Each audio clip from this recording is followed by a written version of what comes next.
dia, Margarete Siqueira de Oliveira. Bom dia, Ricardo Gomes. Bom dia, Oscar Berro. Bom dia, querido amigo. Pois é, estamos aqui juntinho de vocês mais uma vez, né? Alô, Elvira Araújo, um abraço grande para você. Olha, é um prazer, deixa eu ajeitar essa câmerazinha aqui. É um prazer falar com vocês aqui mais uma vez. Beijinhos no Todinho, na Samira. Valeu, Margarete. Obrigado, querida. Todinho tá aí por aí pela casa, não é? E nós estamos mais uma vez abrindo o nosso programa, agradecendo muito, muito Sônia Ferreira, Xangô da Mangueira, minha querida amiga da Confraria do Rádio, confreira da Confraria do Rádio. Soninha, um abraço para ti, um beijo, querida, muito obrigado aí pela fidelidade, por acompanhar o nosso programa. A Leila Fortunato, eu sou muito grato a todos vocês que estão em sintonia conosco, né? Porque a gente vive para isso, né? A gente vive para trazer informação para vocês. Leila Fortunato, bom dia, ótima semana para você. O Oscar Berro também, desejando boa semana, sanitarista dos melhores, nosso querido Oscar Berro. Então tem certas coisas, gente, que a gente não consegue entender em termos de Brasil. Tem tanta coisa para ser melhorada, tem muito discurso, né?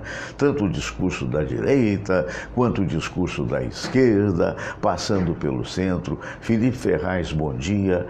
Mas a melhora mesmo é uma coisa demorada, né? Eva Maria, do Clube de Regatas Vasco da Gama, um abraço, Eva, bom dia para você também. Infelizmente, o nosso Vasco não foi bem, tomou de 4-1, que coisa vexatória, né? É aquela história, né?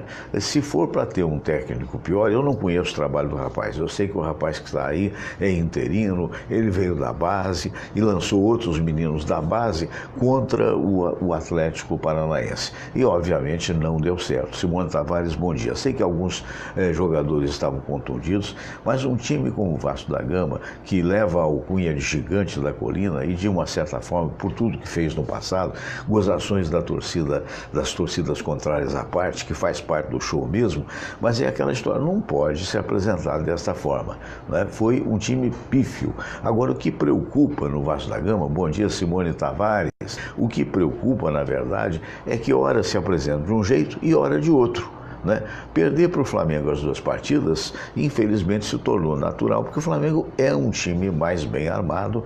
O Flamengo hoje é um time que fez um grande investimento, contratou grandes jogadores e é um sério candidato ao título. A exemplo de Corinthians, que perdeu ontem, e de outros times aí que andaram também meio que vacilando, como o caso do Cruzeiro contra o Flamengo. Mas são os ditos e havidos como favoritos, entre eles incluindo o São Paulo. O time do Vasco, ele vai ficar no meio, se tiver sorte, que nem o time do Botafogo. Agora, alguma coisa tem que ser feita, não é? O que não pode é aquela história, você faz um jogo lá contra o Santos, perde 2-0. Vem para cá, ganha de 2-1, quase ganhou a partida, quase levou a partida para os pênaltis, mas não importa, ganhou, fez um bom jogo. Aí vai para o Paraná, onde existe uma rivalidade, onde você estando no estádio do outro, notadamente um estádio daquele tamanho que mostra a pujança do Paraná, nós não temos isso, clube nenhum do Rio de Janeiro. Sim, o Vasco tem estádio, mas é um estádio já antigo, que teve alguma reforma e tal, mas é aquela história, nós não temos uma coisa extraordinária daquela que fecha quando chove, essa coisa toda. Tudo aquilo intimida. O time entra e toma um gol pífio daquela forma que tomou logo no início, desanda, desarruma tudo. Acho que é aquela história. E acaba tomando de 4-1. Fábio Bito, bom dia, meu amigo. Então, é lamentável, cabe à direção do Vasco da Gama tomar providências, né? Ver se esse moço ele pode se auxiliar, ou ele pode, o que ele está precisando para que mostre a sua competência. O moço que eu estou falando é o novo técnico, que não adiantou, você pega o Valentim, manda o cara embora, bota como é que chama, o auxiliar e toma de 4. Quer dizer, na estreia, isso fica na cabeça das pessoas. A Margarete Siqueira de Oliveira, Fernando Sérgio, quero pedir que o governo olhe mais para os renais crônicos que fazem hemodiálise. Aqui no Rio não tem transporte para conduzir o renal crônico, eu estou gastando muito de Uber. para minha irmã fazer hemodiálise em Nilópolis. Eles dizem que não pode dispor de transporte porque o outro município. Eu moro no Rio, no bairro de Guadalupe. O Sérgio Roberto Guerin também está vendo a gente. Muito obrigado mesmo. Se você puder, se estiver me vendo pelo YouTube, você, por favor, curta, viu? Curta, dê o seu like e inscreva-se, que é muito importante para nós. Muito obrigado pela audiência. A Margarete continua. Eu acho um absurdo, Fernando Sérgio, tem que ficar pedindo dinheiro emprestado. É um absurdo como nós, cidadãos, estamos largados, Margarete. Nós todos, não é? Quem teve a sorte de ter um plano de saúde por causa de emprego, ou porque economizou um pouquinho mais, ou porque teve uma aposentadoria um pouquinho mais abastada, põe a mão para o céu, porque lamentavelmente nós estamos largados. Quando eu vejo um profissional como Oscar Berro, que foi diretor dos hospitais federais do Rio de Janeiro, com a maior competência, um cidadão da maior solidariedade, que hoje não está exercendo um cargo dessa importância, a gente vê a gravidade da situação do Rio de Janeiro. Eu vou contar uma história, não só do Rio, não, do Brasil, né? Porque eu costumo chamar Brasília, com ou sem Bolsonaro, a ilha da fantasia. Né? Você sabe por quê? Porque imagine eu, por exemplo, que hoje luto para poder manter as minhas contas em dia direitinho e tal, trabalhando, de repente vocês me elegem deputado federal, digamos assim, né? Que nunca me passou isso na cabeça, mas suponhamos que isso acontecesse. Então, de repente, eu saio da luta do dia a dia para você poder ter os seus compromissos pagos, como qualquer ser humano normal da classe média, e vou passar a ganhar um salário de 33 mil reais, ou 32, sei lá, e vou ter, sei lá quantos assessores, eu sinceramente não sei, porque eu nunca fui deputado. Marcinho Pereira, bom dia. Então, o que acontece, né? Então, de repente, eu vou me sentir, quer dizer, não são todos que se sentem assim, mas sabe, se eu tiver a cabeça meio fraca, e a maioria tem, então o cara, não, aqui eu já, sabe, eu consegui, cheguei lá, resolvi o meu programa, tenho apartamento funcional, não preciso pagar, resolvi a minha vida, né? E dane-se os outros, né? Aí ficam fazendo... lembra aquele personagem que tinha na TV, acho que no SBT, que o cara falava com a batata na boca, porque eu sou político, né? É mais ou menos isso, porque os caras não resolvem. Nós fomos assaltados no Rio de Janeiro, nós fomos vilipendiados no Rio de Janeiro. É uma vergonha o estado que está o Rio de Janeiro. Acho que tem que continuar mesmo esse impeachment lá na vereança com relação ao Crivella, que não acho que seja mau sujeito, não, mas que infelizmente que se candidatou a uma coisa que não tinha dinheiro. Então por que se candidatou? Porque a situação é dramática. A situação, se você andar pelas ruas da Tijuca, como eu ando, eu sou um andarilho, você vê buraco em tudo quanto é lugar. Você vê as calçadas, a característica dos países de primeiro mundo, e olha que eu tive a oportunidade de visitar alguns, aquela calçada bonita, simpática, agradável, e não só de primeiro mundo, não. Aqui no Peru, se você for no bairro de Miraflores, você vai ficar estupefato com a qualidade do cimento, das calçadas, dos jardins, tudo muito bem cuidado. E uma cidade linda como o Rio de Janeiro, no descuido que está, pelo amor de Deus, ontem inventou muito, caiu árvore, caiu o telhado, o Hospital Albert Schweitzer apagou a luz. Gente, é um negócio absurdo. O Berro que está me vendo sabe isso. O cara que está hospitalizado, ele está entubado, ele depende dos aparelhamentos elétricos. Faltou luz, haja coração. Quer dizer, tudo isso acontecendo e ninguém toma providência. Aí vem, não, mas acontece que o dinheiro, mas não sabia que o dinheiro era ruim. Quer dizer, muita coisa tem que ser feita. Então existem vários Brasis. Existe o Brasil dos privilegiados, que eu incluía os ricos. Teve, não sei se é verdade, me disseram, por favor me corrijam se eu estiver errado, teve uma milionária brasileira que teria doado milhões, me falaram até em 83 milhões, para a reconstrução da Notre Dame. Meu Deus do céu!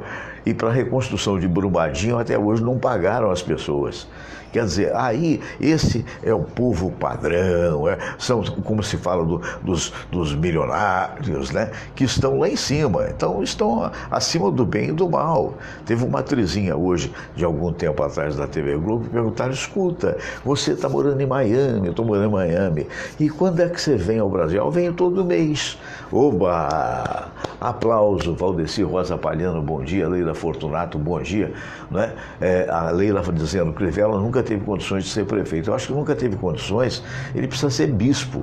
Ele nunca teve condições de ser até ministro da pesca, me perdoe. Eu tive a oportunidade de entrevistá-lo. É uma boa pessoa, aparentemente, né? Aparentemente todo mundo é. Eu não posso botar a mão no fogo porque não conheço pessoalmente. Mas é aquela história, quer dizer, então, se você se candidata a alguma coisa, você tem que ter a preocupação de tentar resolver os problemas. Não estou falando só do prefeito, não. Estou falando também de, vamos esperar esse governador, o que ele vai fazer, mas de um modo geral do país, dos políticos. O que nós estamos fazendo do nosso país? Quer dizer, você vê coisas aí diariamente, diuturnamente nos noticiários, aí depois vem aquele pessoal de direita vai ver, e tanto de esquerda vai ver, é curioso dizer, a TV tal está contra fulano, contra o Bolsonaro. A outra vem, não, a TV tal está contra o Lula. Olha, a TV tal pode estar querendo ganhar dinheiro, digamos assim, até eu entendo isso. Mas não é que esteja contra ou a favor, é que é tanta M que a gente tem que divulgar, que na realidade a gente fica atônito. Eu fico assim penalizado. Cada vez que eu faço um programa falando essas coisas para vocês, eu fico pensando, meu Deus do céu, que imagem que eu estou dando do meu país. Eu não gostaria.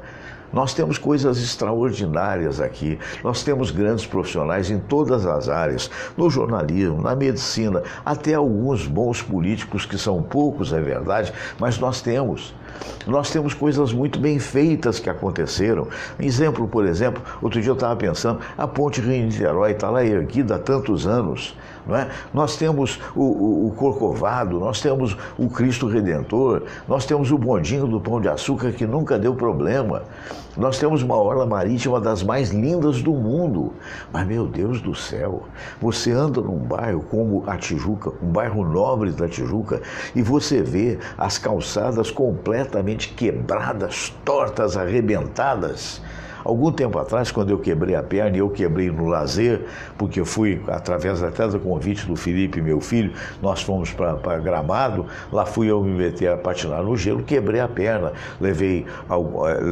tive a condição de operar, porque tenho plano de saúde, né? Porque senão eu estava ferrado, né? E é caro para Dedéu, mas o que você vai fazer, né? E tive 5 meses de terapia. Quero agradecer a 2 pessoas, ao Marcelo Felipe Monteiro, que me operou, e ao Rafael, o fisioterapeuta do Tiro Trauma, que me recuperou. Hoje eu corro em volta do Maracanã, né? Graças a uma, digamos assim, no meio da tíbia, no meio da canela, tem lá uma prótese de titânio, né? É uma haste de titânio que sustentou o osso até que ele solidificasse. Então o que acontece? Quando você vê uma coisa dessa, você sabe que você teve atendimento, mas a maioria da população não tem esse atendimento, não tem. A cidade está uma vergonha, diz a Leila Fortunato. O Fábio Bito, a política que está sendo feita atualmente é de rede social, a governabilidade é de interesses, poucos se salvam. Pois é. Porque é um negócio absurdo. Algum tempo atrás, eu cheguei até a comentar aqui, eu vi uma criancinha com dor de ouvido, uma menininha linda, mas não é porque era linda, podia ser feinha, não importa. Uma menina de 4 a 5 anos que não tinha atendimento, que não teve um otorrino no tal hospital, e de repente um moço que estava lá com o carro botou a menininha no carro, fez a caridade de levá-la a um outro hospital onde deveria ter. Quer dizer, então a gente observa essas coisas todas que estão acontecendo e você pensa assim, meu Deus do céu, o que fizeram do meu país? Eu retorno no tempo, no espaço, e olha que eu já tenho tempo de atividade. A Leila Fortunato, municipal, estadual e federal, está sem gestão, só batendo cabeça. Muito triste. Pois é, mas porque estão com a vida, você está entendendo, Leila? Eles estão com a vida resolvida. Não é? Até os magistrados que agora estão querendo processar quem fala mal deles, eu não estou falando mal deles, eu estou constatando. Se o magistrado ganha 30 mil, se é verdade que o magistrado lá do Supremo tem 200 funcionários, meu Deus do céu, está com a vida ganha, meu filho. Né? Ah, mas foi a minha... Peraí. Eu acho que seria muito mais honesto, vou dar uma opinião de leigo e assumir aquilo que eu estou falando, seria muito mais honesto se fossem juízes de carreira e juízes de carreira que fossem votados entre seus pares, digamos assim, para que lá assumissem a maior posição da magistratura brasileira. Essa coisa de presidente indicar, pelo amor de Deus... Não é? Então tudo isso está fazendo esse imbróglio e está levando esse país à frente. Quem está levando esse país à frente, na verdade, são os empresários. São os empresários que foram achacados. Essa é que é a verdade. Denise Guzmán Silva, bom dia. É um negócio louco. Não é? Você vê em tudo que você compra, se você tiver uma nota fiscal, você vai ver o imposto que você paga. É um negócio absurdo. É absurdo. Né? Então, mas não seria absurdo se voltasse para você. Essa é que é a verdade. Eu estou me alongando, mas eu acho que tenho que me alongar. Não é? Por exemplo, vou dar um exemplo. Nós temos aqui hoje, até não pude visitá-la, tadinha, ela deve estar até voltando para a Noruega, a Aline Raibolt, que trabalhou comigo, foi minha produtora, logo no início da carreira de jornalismo, ficou 4 anos, se não me falha a memória, eu não sei se foi mais, talvez até tenha sido um pouquinho mais, acho que foram 4 anos mesmo. E ela conheceu o Ivan Bergqvist, que é norueguês, casou-se, mora hoje em Oslo, está muito bem resolvida. Um abraço para a família, para o Nilson, para a Rose Andrade, os pais dela. Então ela teve aqui, parabéns ao Patrick, que aniversariou, o garotinho dela, lindo, né? E também tem a outra neném, que agora me fugiu o nome. De qualquer maneira, um beijo grande para a Amanda, para aquela família bonita. Muito bem. E ela falava comigo, essa vez eu não estive com ela, mas da outra vez que ela esteve aqui no Brasil, teve a gentileza de me visitar, nós até almoçamos juntos, e ela falou, Fernando, lá se cobra, se não me falha a memória de imposto, 50%. Mas acontece que você, primeiro, você tem a saúde absolutamente de graça. Você tem os estudos, até o doutorado, inteiramente financiado pelo governo. Então é outra coisa. Meu Deus do céu, a mim me parece, eu sou meio assim, desligado para esse negócio de número, porque eu sou jornalista, e jornalista é mais as humanas. Aí vem esse simpático presidente aí, que alguns elegeram e outros não, vem dizer, não, temos que priorizar a engenharia, temos que priorizar. Ah, pelo amor de Deus, rapaz, vai governar o país? Pelo amor de Deus, com todo respeito, vai governar o país, Pipoca, vai se meter na vida acadêmica, quando tem muito jornalista, um Boechat da vida, por exemplo, que já se foi e que marcou época, tantos radialistas como Roberto Canazio, como o Fachel da TV Globo, pessoas brilhantes como o próprio William Bonner, no Morro de Amores pela TV Globo, mas são profissionais excepcionais. Fátima Bernardes se formaram como? Ou através da luta do dia a dia, ou através das faculdades de humanas. E conseguiram. É difícil. Você acha que todo engenheiro que se forma, ele consegue? Gente, vamos deixar bem claro uma coisa. Por que a carreira militar é admirável? A carreira militar é admirável porque existe uma organização que em nenhum outro lugar do país tem. Não é? Como é que pode? Porque assim estão ganhando aquém do que poderiam ganhar. Não é? É verdade, estão ganhando. Deixa eu ver o que a Elvira Araújo fala. Fernando, não sei se é verdade, vi no Facebook que a milionária brasileira que fez uma grande doação para a Catedral Francesa também fez para o Museu Nacional Brasileiro. E esse dinheiro nunca chegou ao seu destino. Fala-se muito, eu também não sei se é verdade, né? Me disseram que foram 83 milhões para Notre Dame, viu, o Elvira, e que foi 1,5 milhão para o Museu Nacional. Quer dizer, olha, coitado do Museu Nacional. Eu tive lá, eu tive em Paris, eu vi Notre Dame, é linda, maravilhosa, mas para os franceses, pelo amor de Deus, não é? Peraí, até, sei lá, 50 mil reais eu até dou, não dei não, mas eu até dou. Agora, peraí, Peraí, nós estamos no Brasil. Você vai na França, é um país maravilhoso, cheio de imigrantes com problemas de imigração, mas é um país lindo, resolvido. Paris é a cidade de luz, né? É extraordinária. Aplausos, mas o Brasil você vai aqui em Itaboraí, não tem saneamento básico. Você vê pessoas aí, meu Deus do céu, ao largo, né, dormindo na rua. Você vê pessoas tendo problemas, os cracudos ali na Avenida Brasil, e a mulher vai tirar 80 milhões e vai dar para Notre Dame.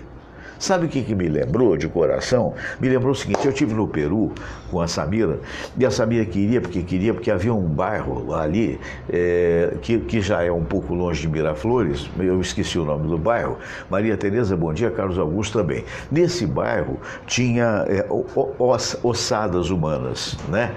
Ou seja, tinha uma catedral linda, maravilhosa, na época da superstição, porque a grande religião da época era, como até hoje é uma grande religião, a católica, e havia muita superstição.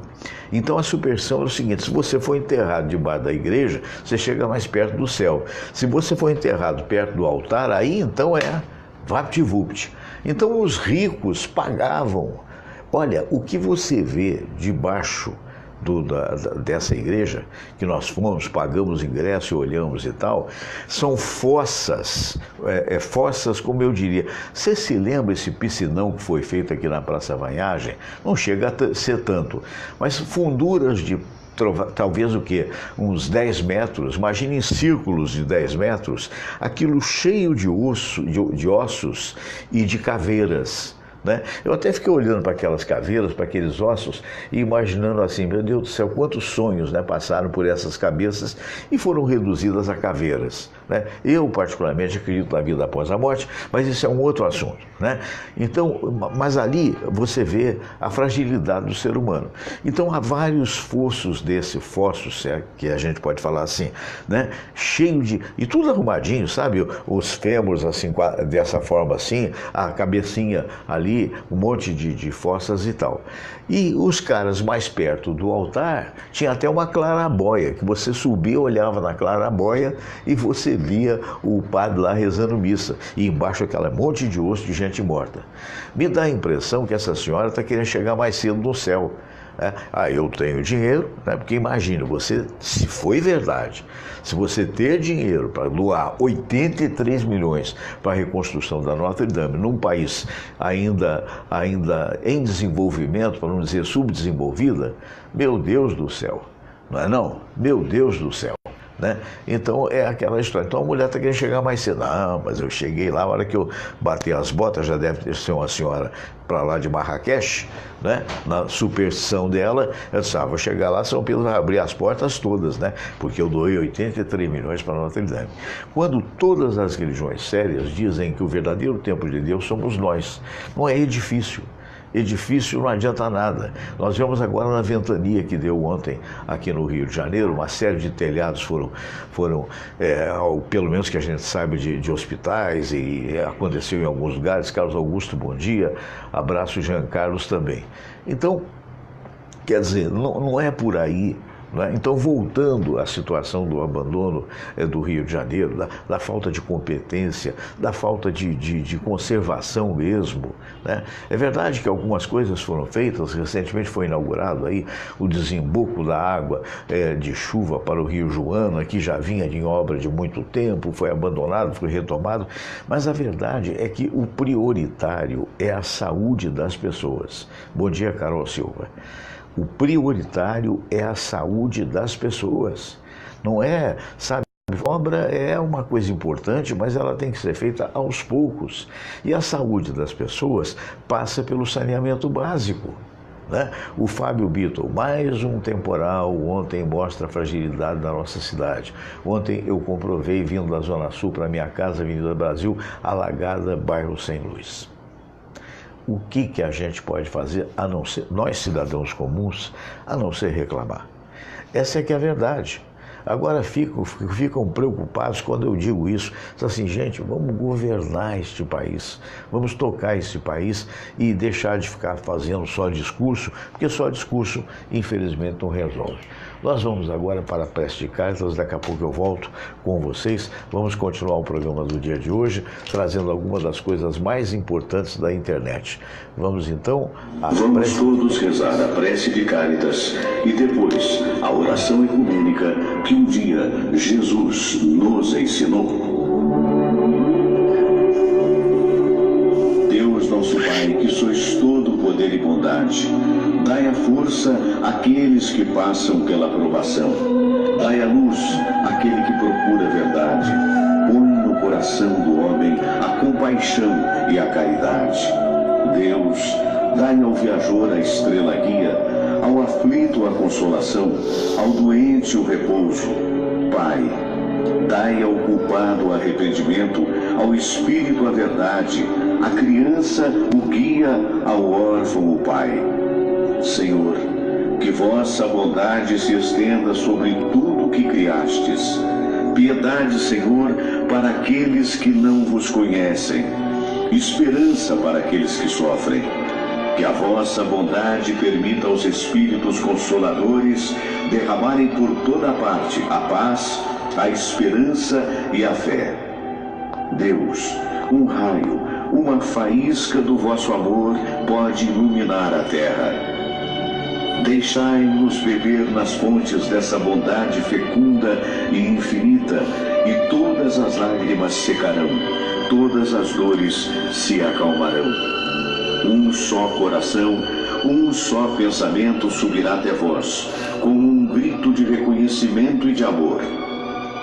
Como Moisés sobre a montanha, nós vos esperamos com os braços abertos, ó bondade, ó beleza, ó perfeição. E queremos de alguma forma alcançar a vossa misericórdia. Deus, dai-nos a força de ajudar o progresso a fim de subirmos até vós. Dai-nos a caridade pura, dai-nos a fé e a razão, dai-nos a simplicidade que fará de nossas almas o espelho onde há de se refletir a vossa santa imagem.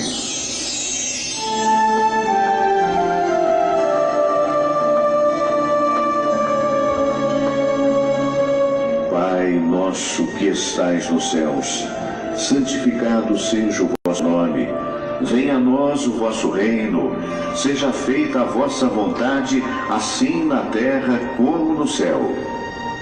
O pão nosso de cada dia nos dai hoje.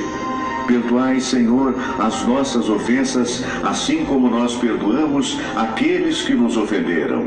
E não nos deixeis cair em tentação, mas livrai-nos de todo o mal, porque teu é o poder e tua é a glória, por todo sempre. Amém. Pois é, então tivemos aí, olha, com que prazer estamos aí juntinho de vocês, não é? Eu quero mandar um abraço para Eliane Santos. Alô, Eliane, abraço, que bom que você voltou, Eliane, abraço. E o Fernando Viana também. Vamos ouvir essas meninas queridas, a Letícia e a Vanessa com Mala Falsa. Vamos lá. As meninas estão aqui, vamos nós.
Que peninha, dessas coisas que acontecem na internet às vezes, né? E que de repente interrompeu a música das meninas. Mas eu espero que você tenha gostado, você que está me ouvindo aí. Olha o Arnaldo Riesenberg, né? É uma pena, olha só.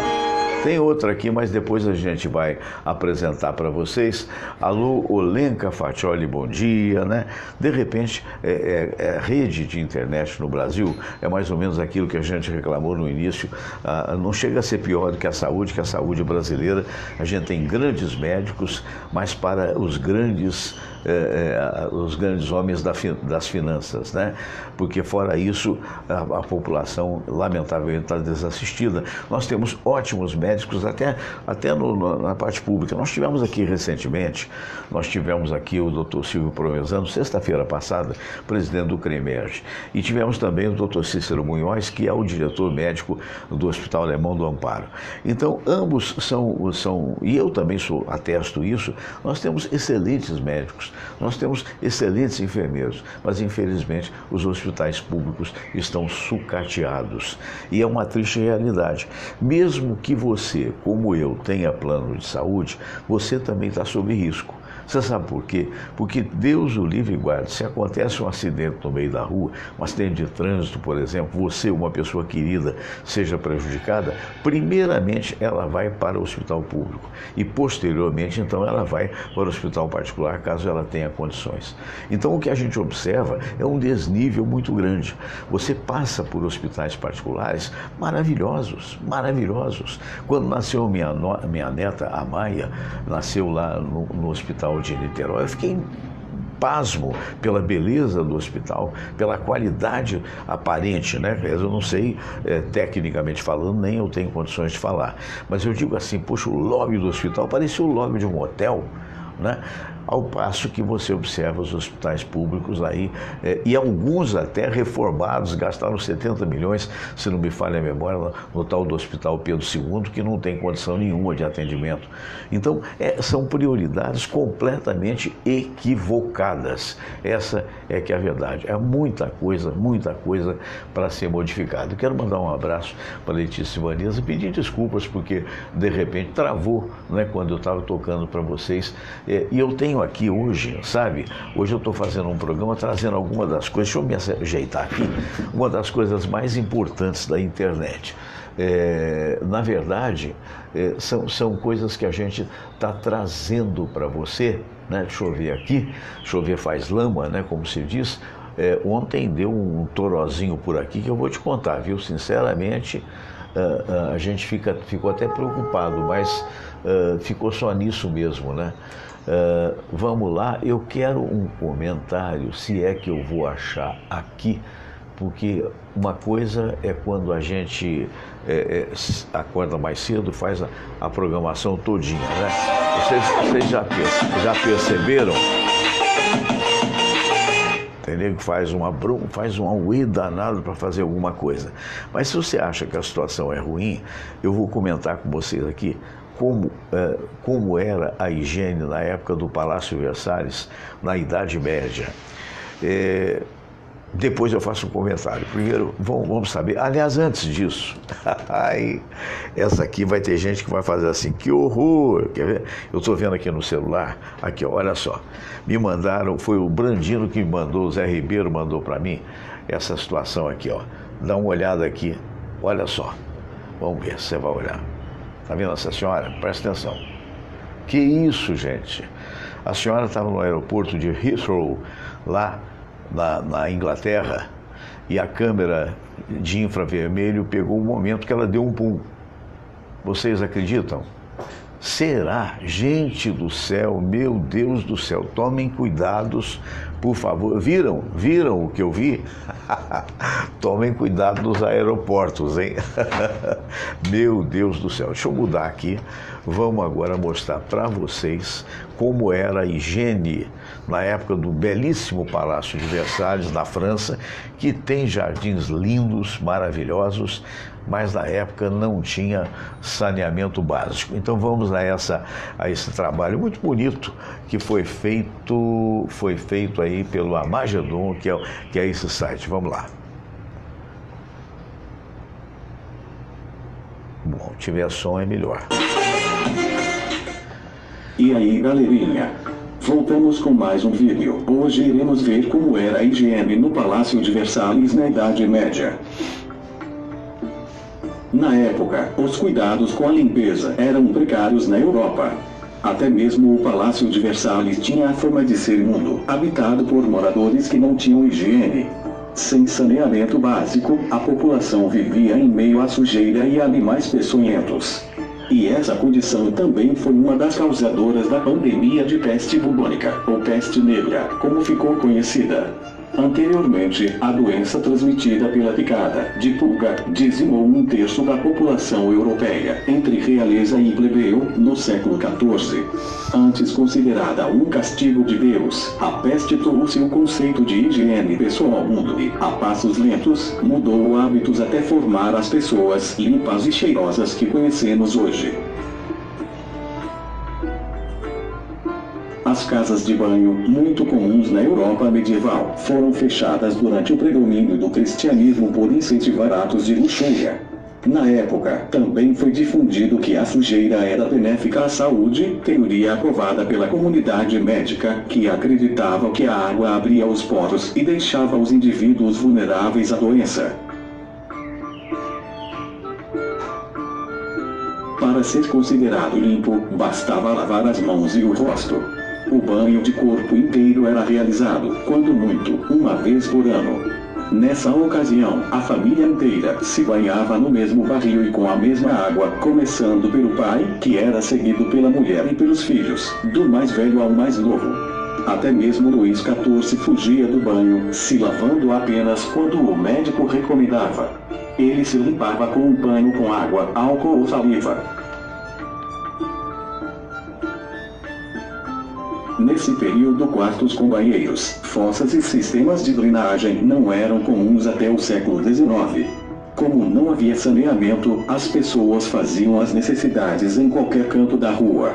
E no Palácio de Versalhes, não era diferente. Os corredores e os jardins eram verdadeiros depósitos de dejetos.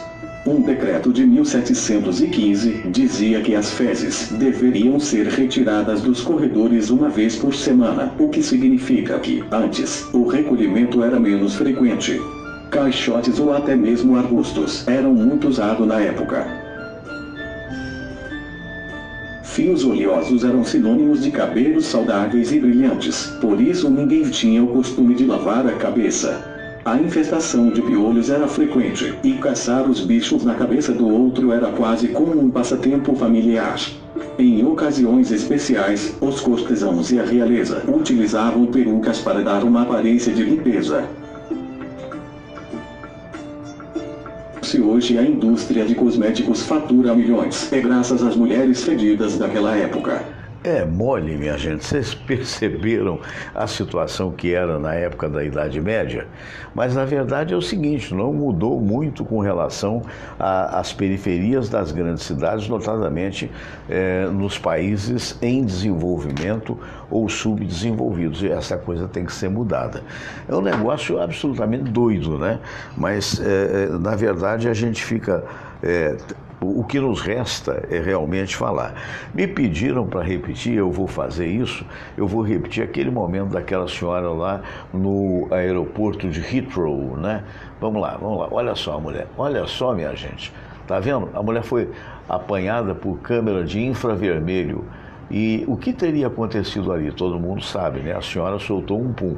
Então tem que tomar um certo cuidado, né? Nos aeroportos, não sei se realmente isso é fake ou não, mas tá aí, ó. Meu Deus do céu, era só o que faltava, né?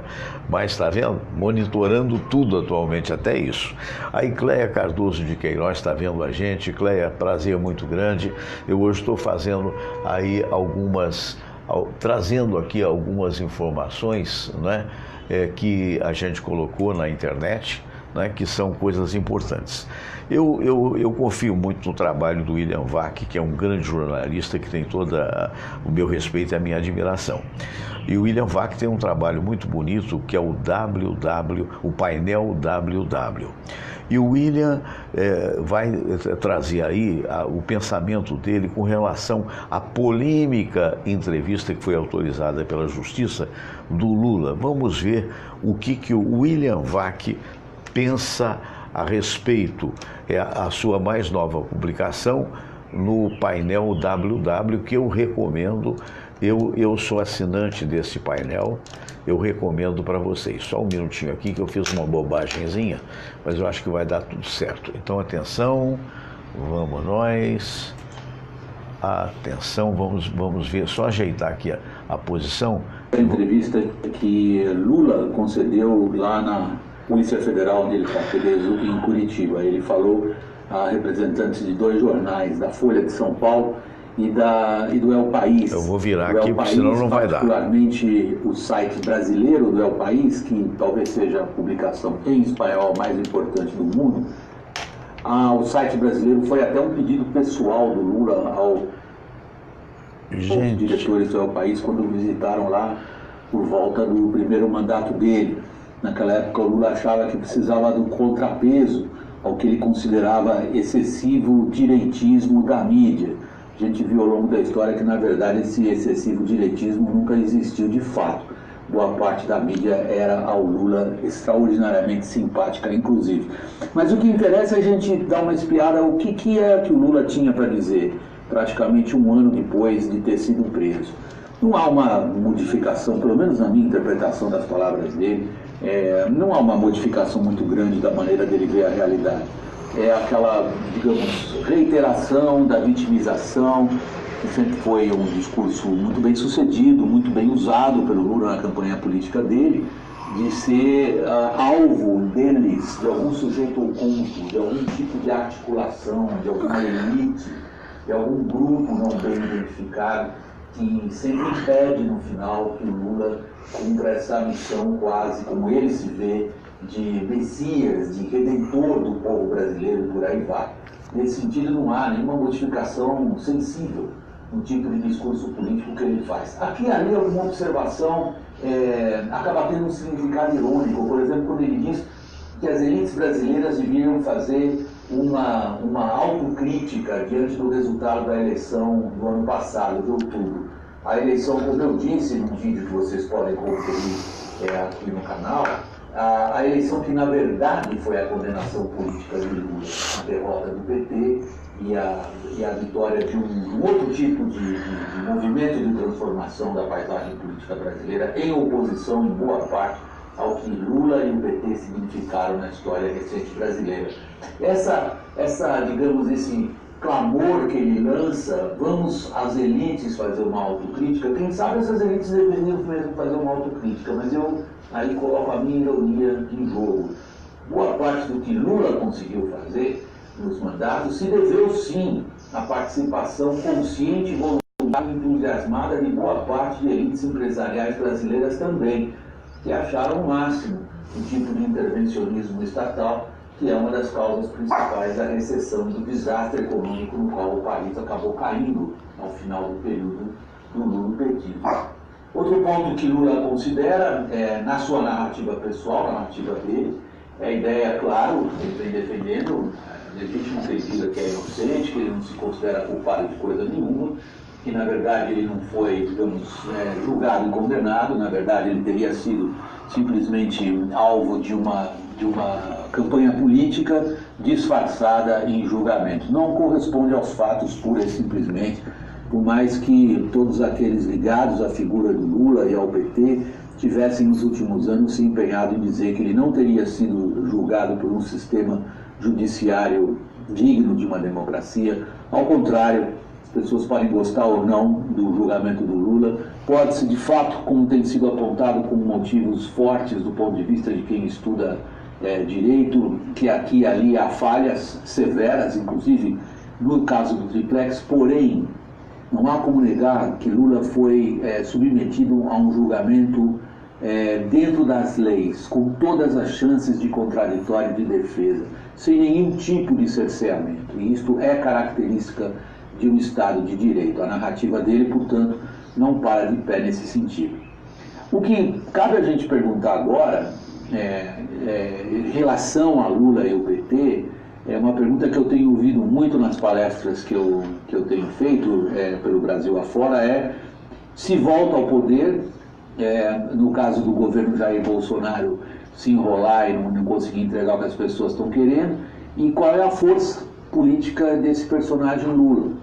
Eu não vejo o PT voltando ao poder. Eu acho de fato que a verdadeira condenação do Lula veio pelas urnas, que me parece a mais eficaz do ponto de vista da capacidade de um personagem político voltar a desempenhar um papel tão central como ele desempenhou. Quanto a ele em si, ele tem uma série ainda de processos a responder, de inquéritos abertos, já tem uma outra condenação em primeira instância que vai rapidamente agora para o TRF4, para uma segunda instância, mesmo que depois desse julgamento do STJ, um julgamento importante do ponto de vista do Estado de Direito brasileiro, ele consiga reduzir a pena e pela progressão, que é garantida a qualquer um na situação dele, vai inclusive cumprir parte domiciliar ou o que seja. São tantos os processos, os inquéritos e a possibilidade de condenação que, de fato, é difícil imaginar que ele saia logo da cadeia e, mesmo saindo, ele provavelmente volta.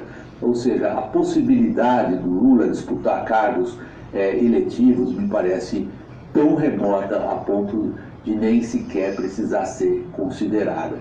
Agora, não acho que o PT e as forças em volta do Lula tenham uma grande capacidade de oposição nas ruas, mas me parece que tem uma grande e muito bem exercida capacidade de oposição e obstrução dentro das instituições do Legislativo, simplesmente porque é uma agremiação com experiência, com hierarquia e que sabe como funciona o Legislativo. Diante de uma base do governo tão mal articulada como essa a oposição principal que Lula pode dirigir, que o PT pode cumprir, o que o Lula tem a dizer, que ele tem a fazer, se dará sobretudo dentro do Legislativo e não nas ruas, onde me parece que a capacidade de mobilização é muito reduzida.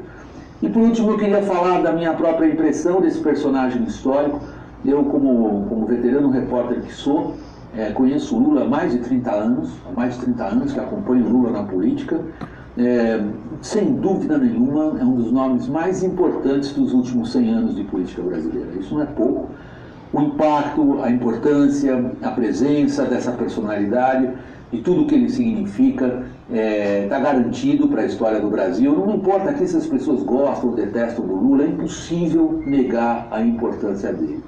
E quando eu olho para a importância desse personagem, eu como repórter vejo uma dimensão trágica. Não trágica no sentido pessoal, digamos, problemas que o ser humano Lula possa ter sofrido ou está sofrendo, não é nesse sentido que eu vejo nele uma figura trágica.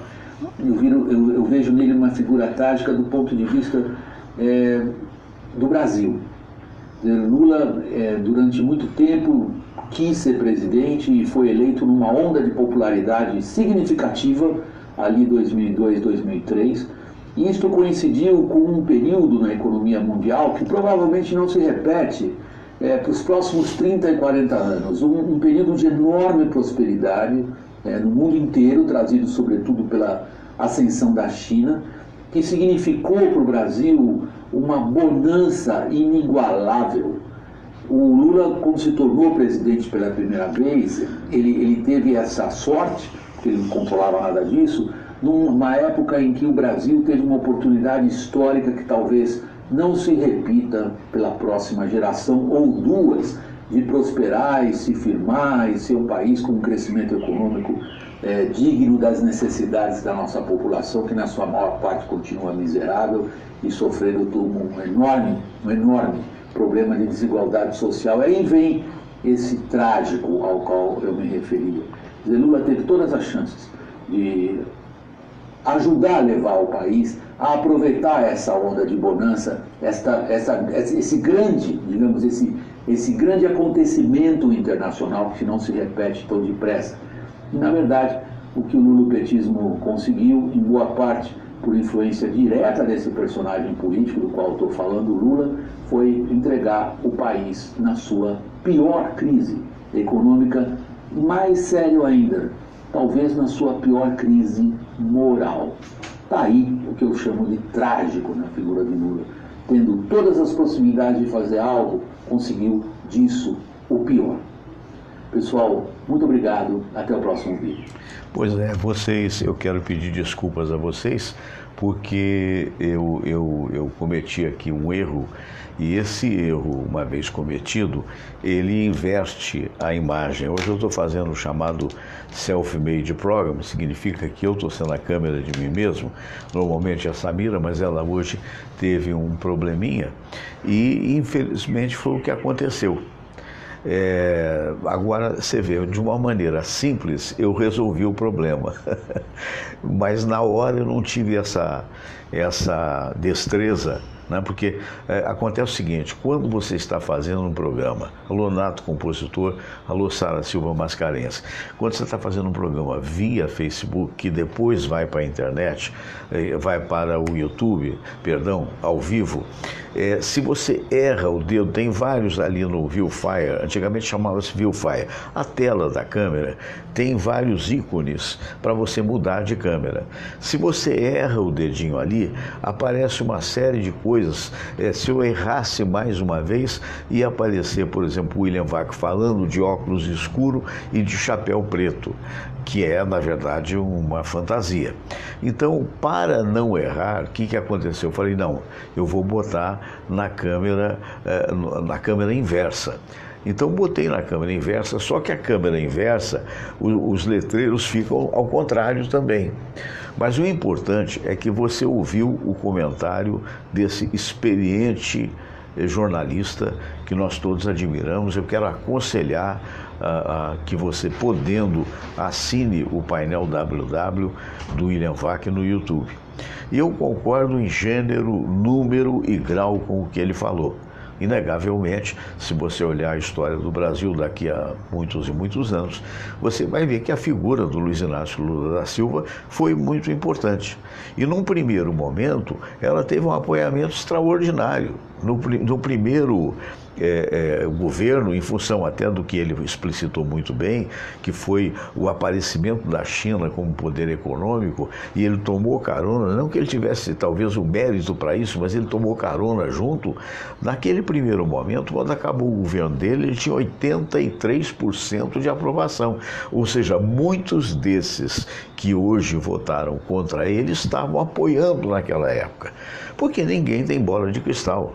Ninguém poderia imaginar que viesse a acontecer toda a roubalheira que aconteceu, né? Como ninguém poderia imaginar que o quase presidente, na época da eleição da Dilma, que fosse o Aécio Neves, que seria o Aécio Neves, quase eleito pela elite brasileira, na verdade era tão comprometido quanto são os demais que estão sendo investigados pelo Lava Jato. Então a gente chega à conclusão, complementando essa informação do William Vac, que infelizmente nós, o povo, nós temos a informação que nos querem dar. E nem sempre a gente tem os meios devidos para encontrar. E o que é pior, às vezes nós somos vítimas de paixão. E paixão em política, gente, não dá certo, né?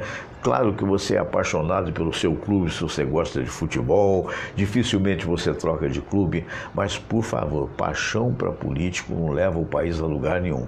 Vamos torcer para que dias melhores possam vir. Não é? Abraço para o Nato Compositor, para Sara Silva Mascarenhas, para todos que estão em sintonia. Sandro Xavier, nosso querido Sandro Xavier, lá do Uruguai, o Ramon Maria Cabadeiro Ferreira, abraço grande, grande motociclista, não é isso? Ciclista também, um abraço. E se Deus quiser, amanhã, outra vez, às 8 horas, nós estaremos aqui com o programa. Olha, espero que vocês tenham gostado, perdoem as nossas falhas. Se até a Toda-Poderosa tem falhas, imagine um programa simples e humilde como esse nosso. Fique com Deus, amanhã às 8 horas. Tenha um bom dia, hein? Se cuide, que é muito importante você se cuidar. Até amanhã, às 8 horas. Namastê.